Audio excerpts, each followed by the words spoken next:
Keep your spine straight. Close your eyes. Take a deep breath in and exhale. Take a deep breath in and exhale. Take a deep breath in. Hold it there. Om.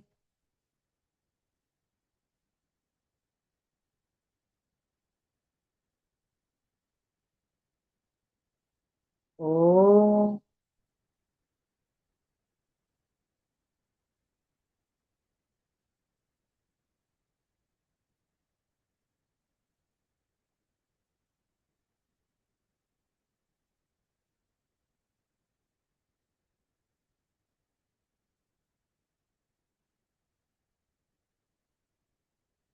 Shri गणेशाय नमः.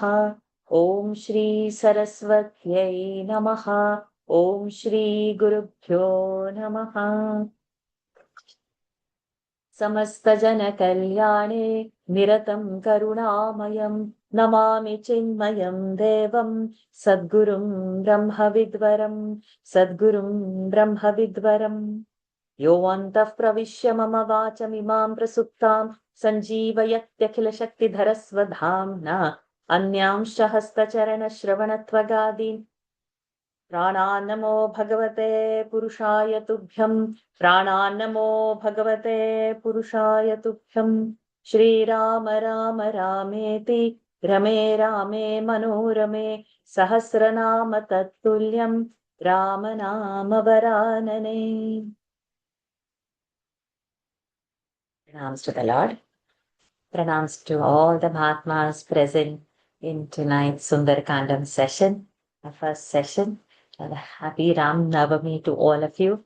Some of them are celebrating it today. Singapore is celebrating it tomorrow.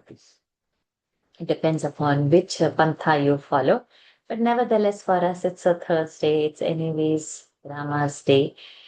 And we follow it today. And then next class would be on the Tuesday. And that we would continue at 5:30 same time. Only the day will change. Unless the blessing descends and grace descends, whatever we decide in the mind doesn't happen. And also otherwise also, unless the grace descends, it doesn't come to your mind. And also, unless the grace descends, the time and the thing is not made for it. Otherwise, ideas would be there, Manisha will be there, and time will be there. You won't know that how to use. It won't come all together. So all this has come together on today's auspicious day. And that means it's His grace, and that means this is what He felt, what we need the most to remember Him several ways. Hanumanji, we just can't have a better role model than how to self-abnegate, self-effacing, how to have that devotion, how to bring Lord only in between, I think. How to rise above all the obstacles because work is for the Lord and not for the self. How to achieve anything that otherwise people would say impossible. So he is the best example for all of that we think we are limited. We think we have a part-time job only to do a puja. We think, it's, but when we bring Hanumanji in, there is nothing part-time. All time is the Lord time. The devotion will simply come. What prowess, what strength, what power.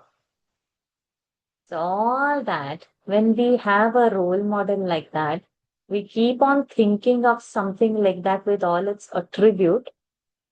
It doesn't happen like that, that little bit of drops don't fall on us. So I'm sure by the time we finish learning, some drops of Hanumanji's blessing falls on us. Whatever is our little strength, he will magnify that. Whatever is our dying devotion, he'll ignite that. Whatever we feel hopeless about, he will pump in hope in that. He will not leave only his bhaktari. That is Hanumanji. So we have taken a beautiful text to get along. I don't know how much of a time it takes, let it take. So now we don't put a time shell. We just enjoy the journey. And we are going to enjoy the pronunciations, the chanting, and the meanings will come in our Sunday class where we have picked up same Valmiki Ramayana text. Sundarakandam is long back. Now we are in 71st chapter of the Balakanda only. There are 77 chapters. So many kandas have to go to read Sundarakanda. Let it come at its own space. Ramayana we know, story we know, Hanumanji we know. Now let us just get into the chanting mode. And then if you are little curious, we should open the book, read the meaning of what verses we have done, and enjoy the journey and feel Hanumanji. So he's there in all of our hearts. In his heart, Rama resides. In our heart, we keep Hanumanji, Rama is there. We take name of Ram, Hanumanji comes over there running. So let us just invoke this joy of Hanumanji, which he finds in serving the Lord. We would be able to serve the Lord in a similar way. So before we get into the actual text, let's do the Dhyana Shlokas. The last 4 verses I added, of which the last 3 verses, they are from Sundarkanda of Ramcharitmanas. So though the Ramcharitmanas is in Avedi language, each kanda begins starting is with the Sanskrit verses. So I've kept those in the end. So we'll keep Sundarkanda from Tulsidas Ji's Ramayana as into our opening prayers as well. So those were the 3 added verses later. And we'll learn it one by one by one. And next week onwards, that will be our opening prayers. Okay. So let me just get into, keep it in front of you. And those who want to take printout, please take it and keep so that it becomes easy to follow. And we will follow the same method. Okay, Lata Kartik ji, are you there in the WhatsApp group, Lata ji? No, Varsha ji. Okay. Then can somebody follow all the messages, can forward to her who's having Lata Kartik ji's number? Can we forward all those messages along with the opening prayers? Yeah, Who's I'll taking? send it to her. Okay. Okay, fair. Dr. We'll Varsha get ji, it. I would also need it. Okay. I Who's don't having have a... any, I don't have link to, this Valmiki Ramayana and Okay, all those. every... Varsha, just make me the admin if you don't mind of the group and I will repost all of that. But they are not there in the group. Arunji, are you there in the group? No, I'm not in the Okay. group where you have sent it. Who's That's having what I'm saying. Arunji's number? Asha ji said that she's in the group. Okay, so then Asha ji would have. So I'll make Lakshmi ji admin now at the moment, and you put it in the group, but you need to individually send it as well so that Will we do can so. get Yeah. going. Varsha ji, even I don't have starting prayer and all slokas. You are there Even in I the don't. group? Are you there in Yeah. the group? Yeah, I'm there in the group. Okay, so you will get So- it now because Lakshmi ji will post it now in the group. Correct. For those who are not in the group, she will individually post it.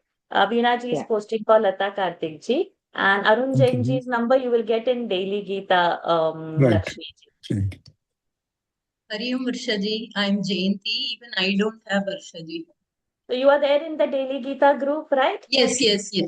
So Lakshmi ji, better to post in Daily Geeta group. It will be spamming over there, but never mind, most of them are there. So you Sure. post in both the group. That's okay. Thank you, Varsha. Thank you, ji. Anybody has any other issues? Those are not in any of this group and are over here and don't have. So we'll make sure you get it somehow. Please let me know. Anybody is there now without? Yes, I will be posting it in the Sundarakandam group for those who have joined late. So just bear with us for just a couple more minutes. Once I be the admin, I will post everything in the group and also forward it into other groups, other people as well. And Asha ji, for you, how it is? You are in Delhi Gita group or Sundarkanda group? Which group you are there? I'm in the Lalita Sahasranamam group, so I didn't realize I had to go to the Gita group to get the slokas. No, you don't have I'm to sorry. go to Gita group, but you have to go to Sundarkanda group. Okay, in Lalita Sahasranam group, please Lakshmi ji post over there as well. Okay, and now when you will go to my community, you will see so many classes over there.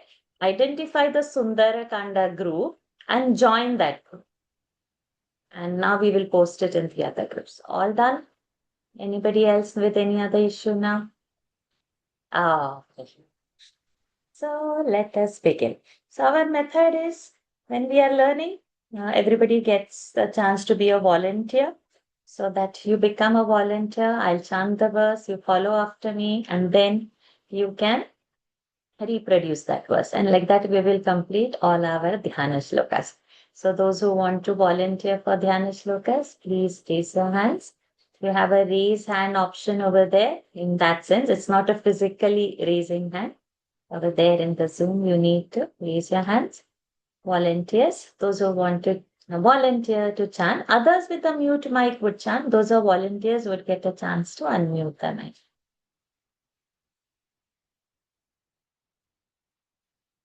And those who are still scared, see how the others are following, and then you will slowly have the confidence to raise your hand so that I know how each of you are chanting. Okay.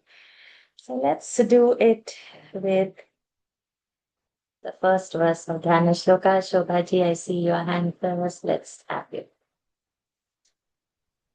Everybody is settled, right? Nobody has any doubt. All the material is coming here and there. It's getting posted. Nobody is without any material.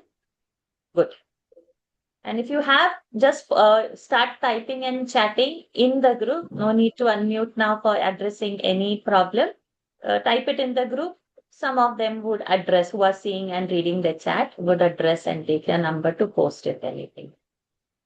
So now once we are starting, we will just do the chanting. We will not talk anything. Okay, let's get going. Om Gananan Tva Ganapatigum Havamahe. ॐ गणानां त्वा गणपतिं हवामहे Ganapatigum Havamahe. That one sound is there. गणपतिगुं हवामहे Kavim Kavinamupamashravastavam. कविं कवीनामुपमश्रवस्तमम् Correct. Jeshtarajam Brahmanam. ज्येष्ठराजं ब्रह्मणां ब्रह्मणस्पत आनशृण्वन्नोतिभिः सीदसादनम्. ब्रह्मणस्पत आनः शृण्वन् आनश् विसर्ग शकार. आनः शृण्वन्नोतिभिः सीदसादनम्. ओम श्री महागणपतये नमः. ॐ श्री महागणपतये नमः. We'll do once more. Om गणानां त्वा गणपतिगुं हवामहे. ॐ गणानां त्वा गणपतिं हवामहे कविं कवीनामुपमश्रवस्तमम्. कविं कवीनामुपमश्रवस्तमम्. ज्येष्ठराजं ब्रह्मणाम्. ज्येष्ठराजं ब्रह्मणां ब्रह्मणस्पत आनशृण्वन्नोतिभिः सीदसादनम्. ब्रह्मणस्पत आनः शृण्वन्नोतिभिः सीदसादनम्. ओम श्री महागणपतये नमः. ॐ श्री महागणपतये नमः. ॐ गणानां त्वा गणपतिगुं हवामहे कविं कवीनामुपमश्रवस्तमम्.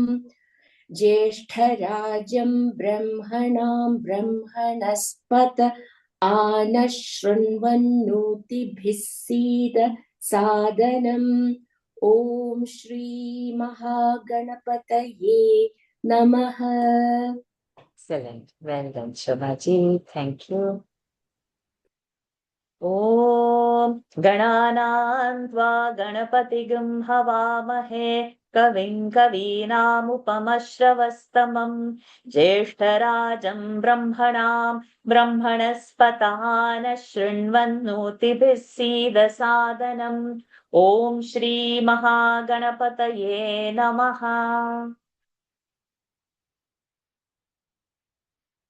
राधाकृष्णन् जी।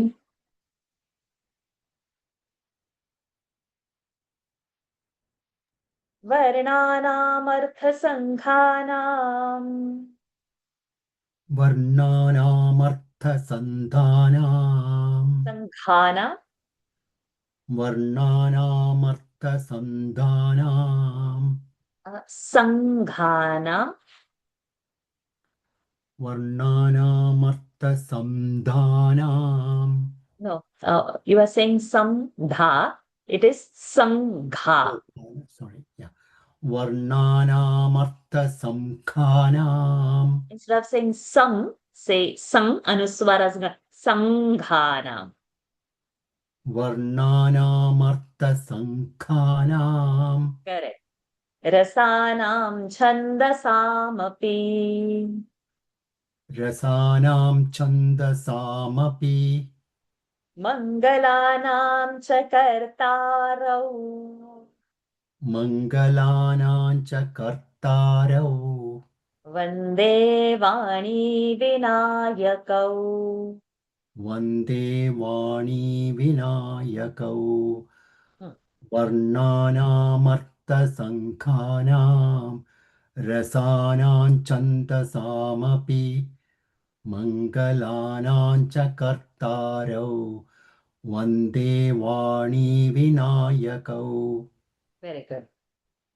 वर्णानामर्थसङ्घानां रसानां छन्दसामपि मङ्गलानां च कर्तारौ वन्दे वाणी विनायकौ।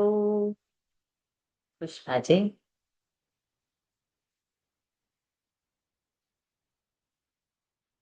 भवानी शङ्करौ वन्दे भवानी शङ्करौ वन्दे श्रद्धा विश्वासरूपिणौ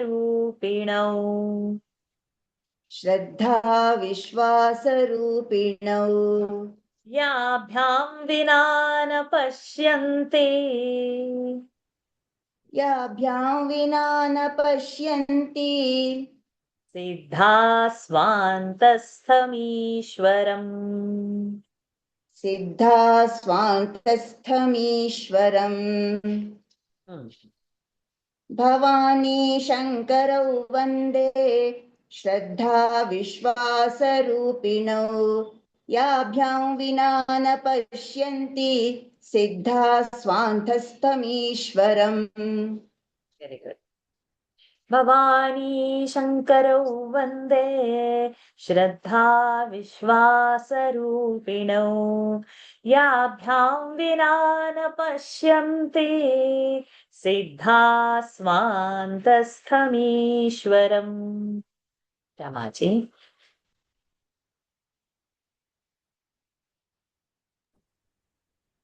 वन्दे बोधमयं नित्यम् वन्दे बोधमयं नित्यं गुरुं शङ्कररूपिणम् गुरुं शङ्कररूपिणम्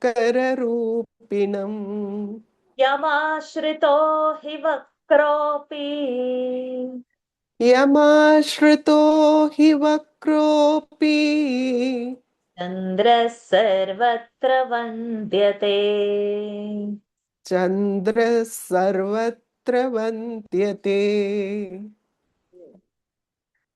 वन्दे बोधमयं नित्यं गुरुं शङ्कररूपिणम् यमाश्रितो हि वक्रोऽपि चन्द्रः सर्वत्र सर्वत्र वन्द्यते. Excellent, Ramaji. Thank you. Vande Bodhamayan. Bodhamayan Nityam. Anuswaras Nakara, not Okay. Bodhamayam, Bodhamayan. Bodhamaya. Vande Bodhamayan Nityam. Not Gurum, Gurum, Makara. Gurum Shankara Rupinam. Yamashrito hi vakropi.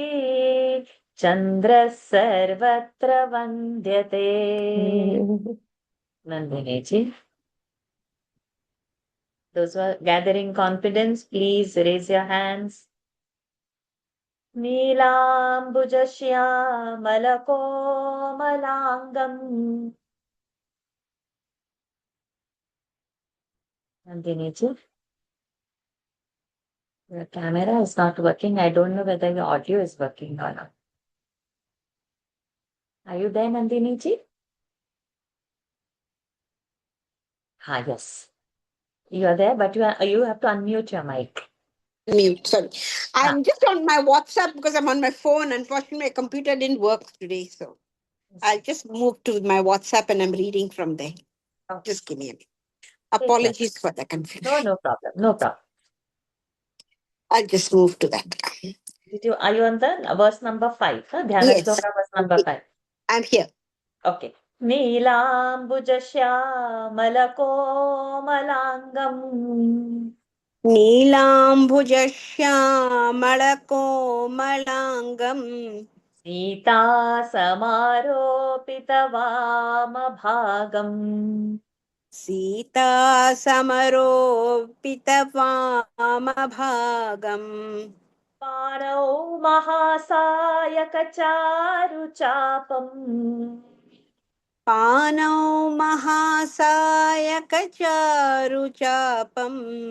Panau, no, Panau, Murdhani Nakara. Panau mahasayakacharuchapam. Panau mahasayakacharuchapam. Namami Ramam Raghuvanshanatham. Namami Ramamu Raghuvanshanatham.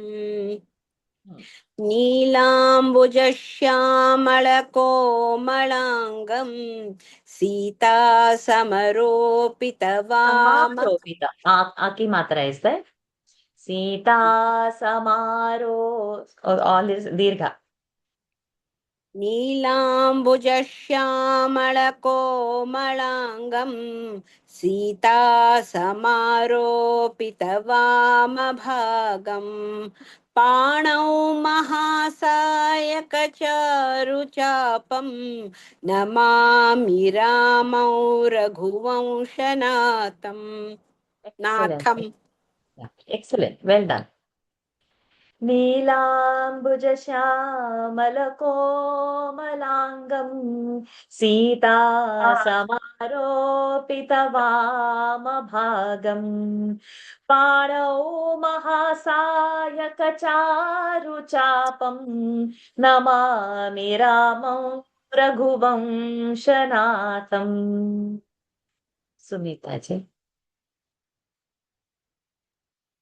Number 6.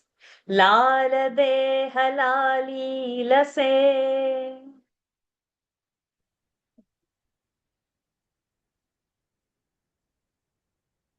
लाल देह लाली लसे. अरुधरी लाल लंगूर. अरुधरी लाल लंगूर. लंगूर.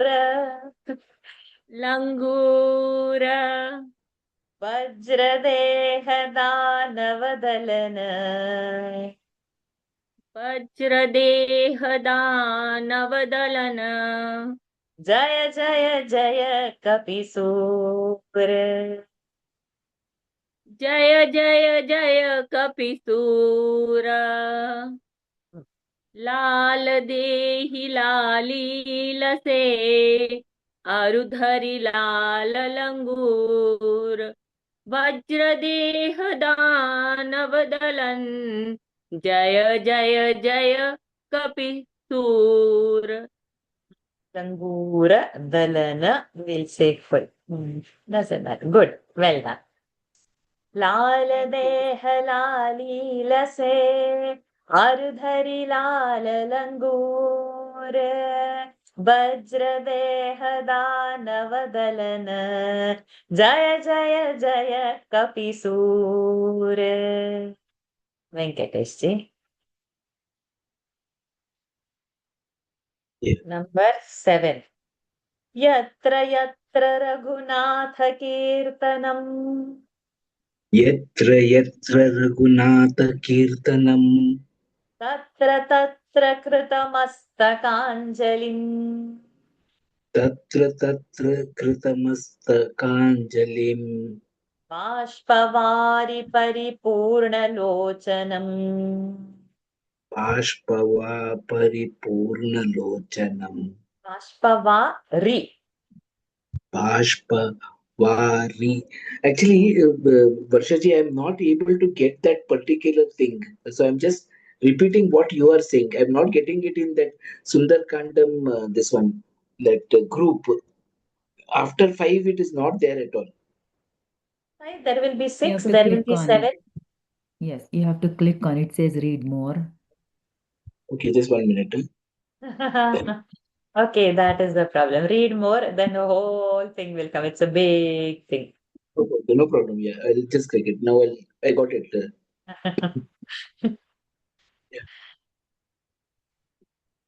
Bashpavari Paripurnalochanam. Are you there? Number 7.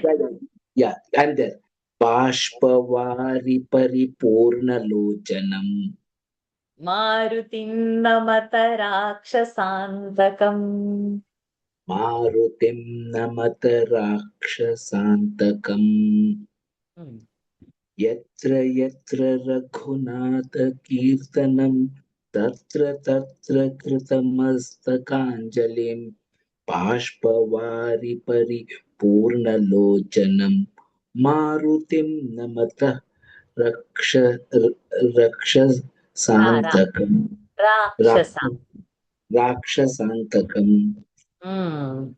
Yatra yatra Raghunatha Kirtanam Tatra tatra Kritamastakāņģalim Bāshpavari Paripurnalocanam Marutim Namata Rakshasantakam. Don't get tired. I need more hands. We are at only number 8. We have to go till 19. Raise hands. Get your confidence. Jayanti, could you please switch on your cam so that I can highlight you? Yes. Raise your hands. Raise your hands. Don't feel shy. We are all learning only. Number 8. Ramam Ramanujam Sitam. Number 9, sorry. The earlier No. I have not done number 8. Manojavam Marutatulya Vegam. Manojavam Marutatulya Vegam. Jitendriyam Buddhimatam Varishtham. Jitendriyam Buddhimatam Varishtham. Vatatmajam Vanarayutha Mukhyam. Vatatmajam Vanarayutha Mukhyam. Sri Ramadutam Shirasa Namami.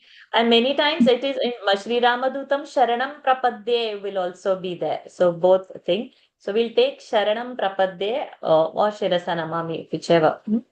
Okay. Shri Ramadutam Shirasa Namami. Manojavam Marutatulya Vegam. Jitendriyam Buddhimatam Varishtham. Vatatmajam Vanarayutha Mukhyam. Shri Ramadutam Shirasa Namami. Now we will get to hear some lovely sound that Jayanti is there. Very melodious it will be.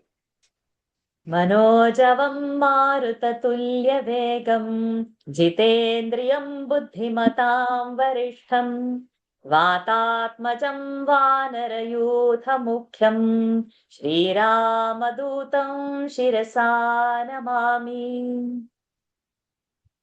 Vani ji. Number 9. Ramam Ramanujam Sitam. You can unmute yourself. Sorry. Ramam Ramanujam Sitam. Bharatam Bharatanujam.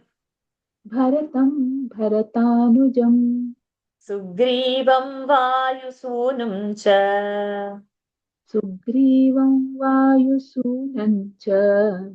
Pranamami Punah Punaha. Pranamami Punah Punaha.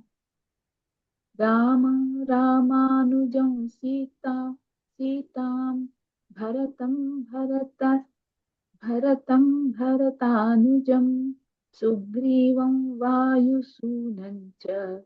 Pranamami Punah Punaha. Sorry, I changed the tune. Good. Ramam Ramanujam Sitam. Bharatam Bharatanujam. Sugrivam Vayusunam cha. Pranamami Punah Punaha. Lataji. Number 10. Namostu Ramaya Salakshmanaya. नमोऽस्तु रामाय सलक्ष्मणाय देव्यै च तस्यै जनकात्मजायै. देव्यै च तस्यै जनकात्मजायै नमोऽस्तु रुद्रेन्द्रयमानिलेभ्यः. नमोऽस्तु रुद्रेन्द्रयमानिलेभ्यः नमोऽस्तु चन्द्रार्कमरुद्गणेभ्यः. नमोऽस्तु चन्द्रार्कमरुद्गणेभ्यः नमोऽस्तु रामाय सलक्ष्मणाय देव्यै च तस्यै जनकात्मजायै नमोऽस्तु रुद्रेन्द्रयमानिलेभ्यः नमोऽस्तु चन्द्रार्कमरुद्गणेभ्यः. Very good. नमोऽस्तु रामाय सलक्ष्मणाय देव्यै च तस्यै जनकात्मजायै. नमोऽस्तु रुद्रेन्द्रयमानिलेभ्यः. नमोऽस्तु चन्द्रार्कमरुद्गणेभ्यः. Number 11, Sita Lakshmi ji. We need some more hands. Volunteer, gather your courage. It's okay. Okay to chant. All of us are learning. Don't feel shy.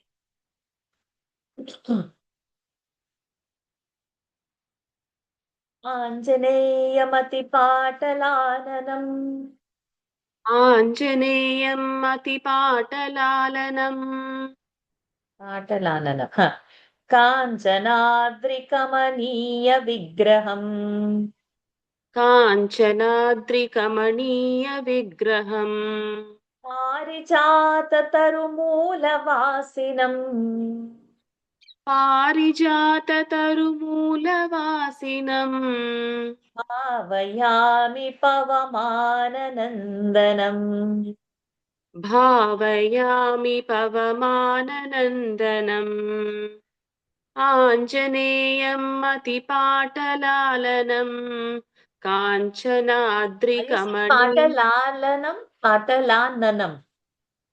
पाटलाननम् okay आञ्जनेयम् अतिपाटलाननम् काञ्चनाद्रिकमणीयविग्रहम् पारिजाततरुमूलवासिनम् भावयामि पवमाननन्दनम्.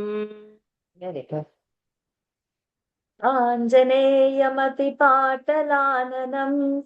Kanchanadrikamanīya-vigraham. Parijatatarumūlavasinam. Bhavayami pavamananandanam. Number 12, Priya, please on your cam so that I can highlight it. All the volunteers should keep the cam open. Yes. Number 12. Anjani Nandanam Veeram अञ्जनीनन्दनं वीरं Janaki Shokanashanam Janaki शोकनाशनं Kapishamakshahantaram कपीशं हक्षहन्तारं Kapishamakshahantaram. कपीशम् अक्षहन्तारम्. Okay. So Kapisham Aksham, let it flow. Kapisham Akshamanhantaram. Kapisham कपीशमक्षहन्तारम् Vande Lanka Bhayankaram. वन्दे लङ्काभयङ्करम्. अञ्जनीनन्दनं वीरं जननी शोकनाशनम् Janaki. Janaki शोकनाशनं कपीशमक्षहन्तरं वन्दे Hantaram. Aaki Mataram. Hantaram. कपीशमक्षहन्तारं वन्दे लङ्काभयङ्करम्. Very good. Anjani Nandanam Veeram Janaki Shokanashanam Kapishamakshahantaram Vande Lanka Bhayankaram. Veena-ji. Number 13. We need some more hands. Atulita Baladhamam Hema Shailabhadeham अतुलितबलधामौ हेमशैलाभदेहम् Danujavana Krushanam Jnaninaamagraganyam धनुजवनकृशानुं ज्ञानिनामग्रगण्यम् Sakala Gunanidhanam Vanaranamadhisham सकलगुणनिधानं वानराणामधीशम् Raghupati Priya Bhaktam Vatajatan Namami. रघुपतिप्रियभक्तं वातजातं Namami अतुलितबलधामं हेमशैलाभदेहं धनुजवनकृशानुं ज्ञानिनामग्रगण्यम् सकलगुणनिधानौ वानराणामधीशम्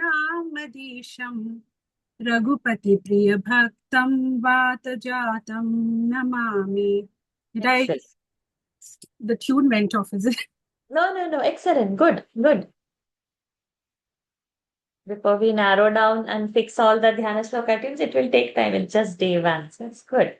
Atulita Baladhamam Hema Shailabhadeham Danujavana Krushanam Jnaninaamagraganyam Sakala Gunanidhanam Vanaranamadhisham Raghupati Priya Bhaktam Vatajatan Namami.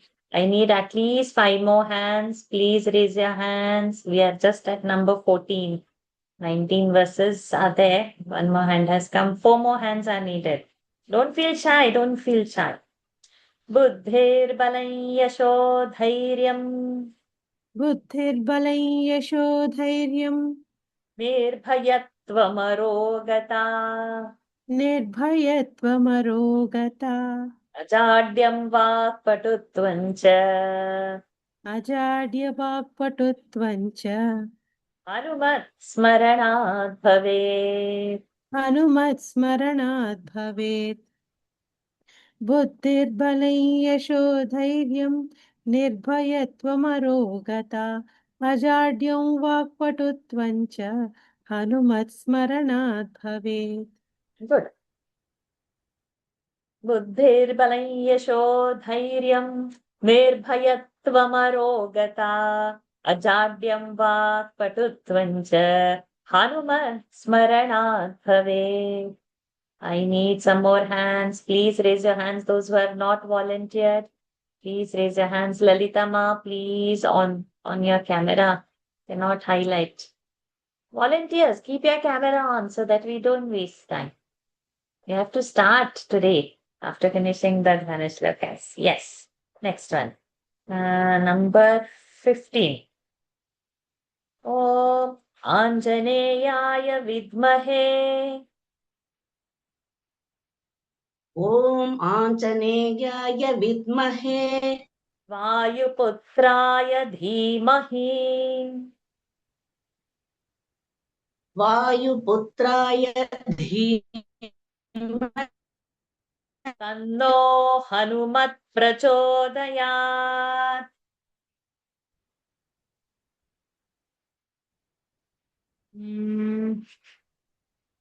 Is my or hers? Am I audible? Yes, you are. That means it's आञ्जनेयाय विद्महे वायुपुत्राय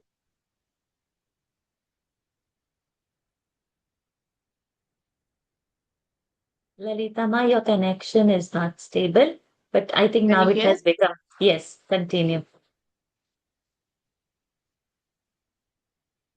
Continue, Ma. ॐ आञ्जनेयाय विद्महे वायुपुत्र I think some problem. Somebody else got it. No, please do it. Please do it. Nobody is there. It was me who was asking you to chant. Please chant. Om Anjaneyaya. I have started, I think, some problem with my connection. There is a lag, that's why. Please do it. Om Anjaneyaya Vidmahe Vayuputraya Dhimahi Tanno Hanumat Prachodayat.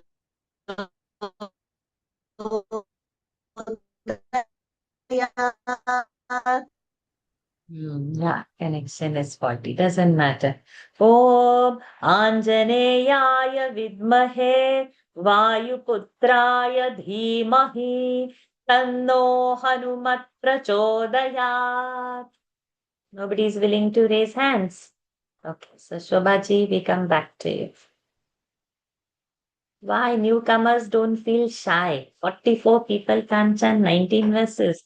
There should be rush to raise hands. Okay, so don't feel shy to raise hands, and it's a good place to come out and open up. And those who are for the first time seeing all these people chant, they were also like that once upon a time. Now it's been so many years, that's why they're chanting so confidently, but they volunteered to chant. So don't stay behind the off cameras, volunteer to chant. That's the way to learn.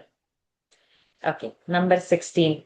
Goshpadi Kritavarashim गोष्पति कृतवाराशिम् Mashiki Kritarakshasam मशकीकृतराक्षसम् Ramayana Mahamala Ratnam Vande Nilatmajam.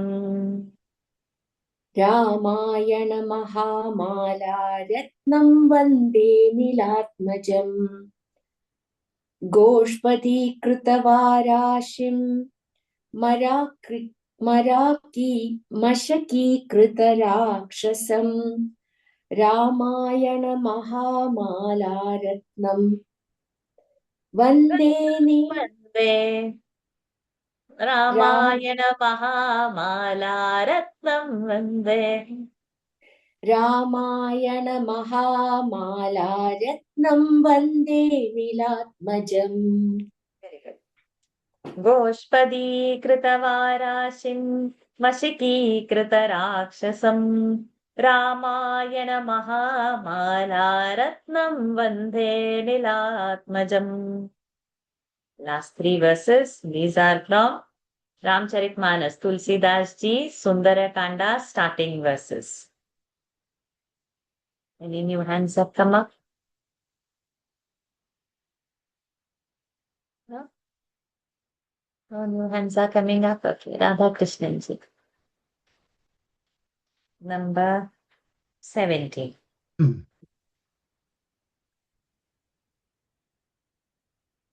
Shantam Shashvatam Aprameyamanagam Shantam Shashwadamaprameyamanakam Nirvana Shanti Pradam निर्वाणशान्तिप्रदम् Brahma शम्भुफणीन्द्रसेव्यमनिशम् Brahma शम्भुफणीन्द्र सेव्यमनिशम् वेदान्तवेद्यं विभुम् वेदान्तवेद्यं वेद्यं विभुम् रामाख्यं जगदीश्वरं सुरगुरुम् रामाख्यं जगदीश्वरं सुरगुरुं मायामनुष्यं हरिम् मायामनुष्यं हरिम् वन्देऽहं करुणाकरं रघुवरम् वन्देऽहं करुणाकरं रघुवरम् भूपालचूडामणिम् भूपालचूडामणिम्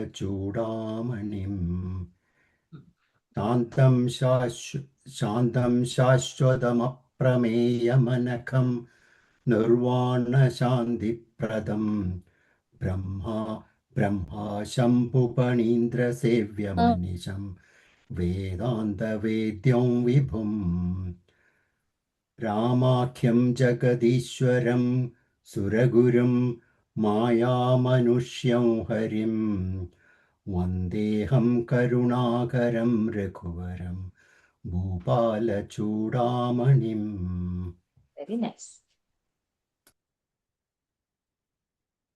शान्तं शाश्वतमप्रमेयमनघं निर्वाणशान्तिप्रदम् ब्रह्मा शम्भुफणीन्द्रसेव्यमनिशं वेदान्तवेद्यं विभुम् रामाख्यं जगदीश्वरं सुरगुरुं मायामनुष्यं हरिं वन्देऽहं करुणाकरं रघुवरं भूपालचूडामणिम्.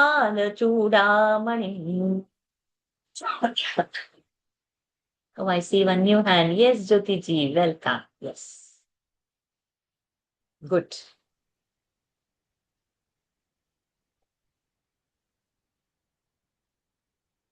नान्या स्पृहा रघुपते हृदये स्मदीये नान्या स्पृहा रघुपते हृदये स्मदीये सत्यं वदामि च भवानखिलान्तरात्मा सत्यं वदामि च भवानखिलान्तरात्मा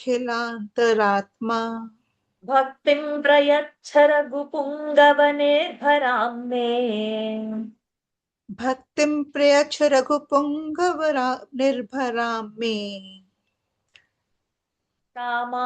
कामादिदोषरहितं कुरु मानसं च कामादिदोषरहितं कुरु मानसं च Very good. नान्या स्पृहा रघुपते हृदये स्मदीये सत्यं वदामि च भवानखिलान्तरात्मा भक्तिं प्रयच्छ रघुपुङ्गवनिर्भरां मे कामादिदोषरहितं कुरु मानसं च Very good. Thank you, Jyoti ji.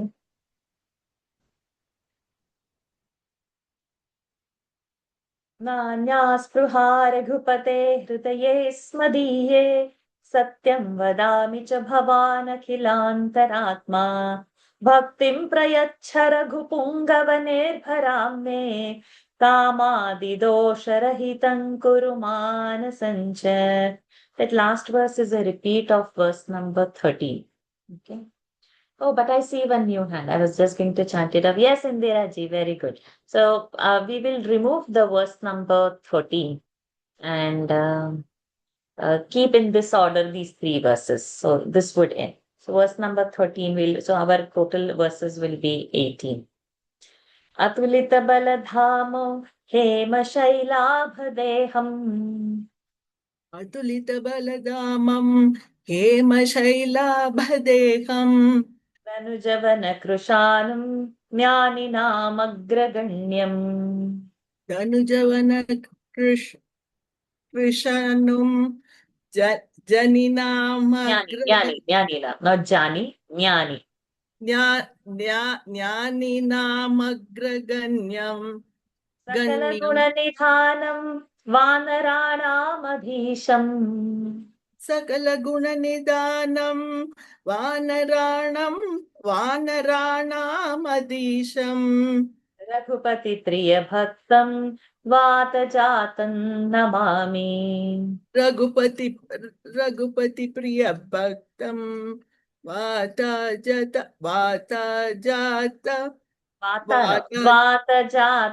Namami.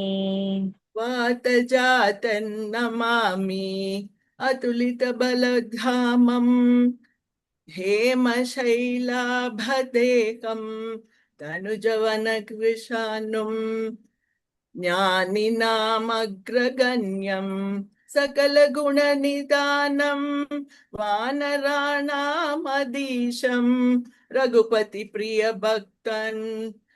भक्तं वातजातं Namami. वातजातं Namami. वातजातं Namami. अतुलितबलधामो हेमशैलाभदेहं धनुजवनकृशानं ज्ञानिनामग्रगण्यं सकलगुणनिधानं वानराणामधीशं रघुपतिप्रियभक्तं वातजातं Namami. Thanks to the Lord, thanks to all the Mahatmas. With His grace, we have completed the Dhyana Shlokas. Slowly, we will get the rhythm of it. Sometimes the tunes will go here and there, but doesn't matter. This is probably the longest Dhyana Shloka we've ever had for any class. But that is how Ramji is special. But the special is his Bhakta. So, and Bhagwan himself says he's Dasa of the Dasa, and Hanumanji is like the Das of that. So it's like one epitome of devotion and bhakti. Now we have some time before the daily Gita, so we will rob as usual little 5 minutes in that interim period. The daily Gita starts at 6:45, and we will do some verses, and so that we don't go empty this on the first day. Okay.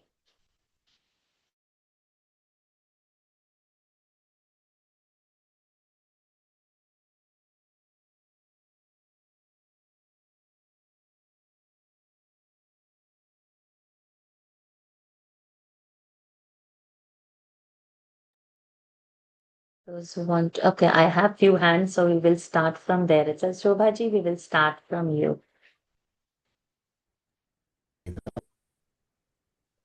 So now what happens? We are not going to break the pada for the, so how the tune is going to go? Tato Ravana Nitaya Sitaya Shatru Karshanaha, like that. So in that parayan, we would be maintaining this. But when we go back to the Ramayana, it is going to be that tune on Sunday. But for Sundarakanda Parayan, it is going to be like this. Okay. So let us start. Om Shri Sita Ramachandrabhyam Namaha. Srimad Valmiki Ramayanam Sundarakandam Prathama Sargaha. Okay. So Bhaji, let's start. Tato Ravana Nitaya Sitaya Shatru Karshanaha. ततो रावणनीताया सीताया शत्रुकर्षणः येष पदमन्वेष्टुं चारणाचरिते पथि ईयेष पदमन्वेष्टं चारणाचरिते पथि ततो रावणनीताया सीताया शत्रुकर्षणः ईयेष पदमन्वेष्टं चारणाचरिते पथि.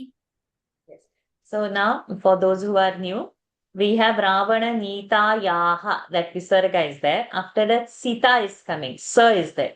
So the Visarga will become Sa.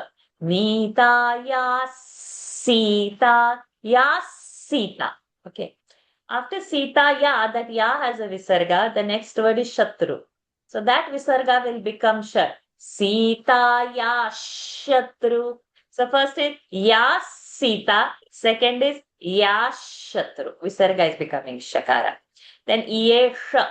That Sha, Shatru Karshanaha. Those Sha is a Murdhani. So the tongue has to touch the roof of the palate and you have to get the out the whistle like Sha. Then padam enveshtum, that veshtun, anuswara will become nyakara because cha is there. Charana charite pathi. Okay. So Shobhaji, you can chant this verse again. ततो रावणनीताया सीताया शत्रुकर्षणः इयेष पदमन्वेष्टं चारणाचरिते पथि. Yes, very good. Thank you. ततो रावणनीताया सीताया शत्रुकर्षणः एष पदमन्वेष्टुं चारणाचरिते पथि. Radhakrishnan ji. दुष्करन् निष्प्रतिद्वन्द्वन् चिकीर्षन् कर्मवानरः. दुष्करन् निष्प्रतिद्वन्द्वन् चिकीर्षन् कर्मवानरः. समुदग्रशिरो ग्रीवो गवां पतिरिवा बभौ. समुदग्रशिरो ग्रीवो गवां पतिरिवा बभौ. दुष्करन् निष्प्रतिद्वन्द्वन् चिकीर्षन् कर्मवानरः. समुदग्रशिरो ग्रीवो गवां पतिरिवा बभौ. For those who are new, Dushkaran Nishprabha. Nishprabha na is there, so previous anuswara will become na. Dush, that shakara is a murdhani shakara. Dushkaram, we don't say Dushkaran. Then Nishprati, that shakara is murdhani. Murdhani means what? The roof of the palate is called murdhani sound, cerebral sound. So tongue should touch over there, Nish. Without touching the tongue up, that sh will not come. Pratidvandva, that T has become dvitva because dva is a conjunct. Conjunct means two consonants meet, the and a verb. Prati's T is a small e, prati. So when a small sound vowel comes before a conjunct, that vowel, that word will get a extra pressure. And the next alphabet is chanted extra. Pratidvandva, the tid. When we say ti, we are giving pressure on ti. And next is dvandva's the is included into the ti. That is called dvitva. Two sounds. Pratidvandva instead of pratidvandva. See, pratidvandva is different. Pratidvandva is different. Ti is getting a pressure. It happens when a conjunct has the preceding small sound, a rasva sound. So T, E is small sound. If it was prati, then we don't say pratidvandva. It's only for a rasva sound. Short sound before a conjunct will have an extra sound of that alphabet. That is called as dvitva. So pratidvandvam. Now pratidvandvam, that anuswara is a dvandvam. Chikirsha is there. So cha varga's anunasik is nya. So pratidvandvan. Chikirshan again sha karmavanaraha. Pada ends. Sentence is ending. We do full visarga. Then samudagra. Gra is a conjunct. Ga and a ra. Da is a short sound. Only a is there. It's not samuda. If it was samuda aki matra, then there is no dvitva. But da is having a short sound. Dagra. So the will have a pressure, the, and that g sound will come into it. Dagra. So that half sound of the next alphabet is included in this. That is called as dvitva sound. Dagra. Shiro, grivo. Now gra is again a dvitva, but shiro, o ki matra is there, which is a long sound. So no dvitva over here. Gava, pa is there. Pa varga's anunasik is ma. So gavam only. Patiriva, patiri. All these are short sounds. Va is a big sound. Ba, bhau. Ba, alpha prana. Bha, mahaprana. Ba, bhau. Not to say bha, bha or ba, bhau. No, ba, bhau. So mahaprana needs the more pressure we'll have to give. Okay, Radhakrishnan ji, with all this, now again chant that one.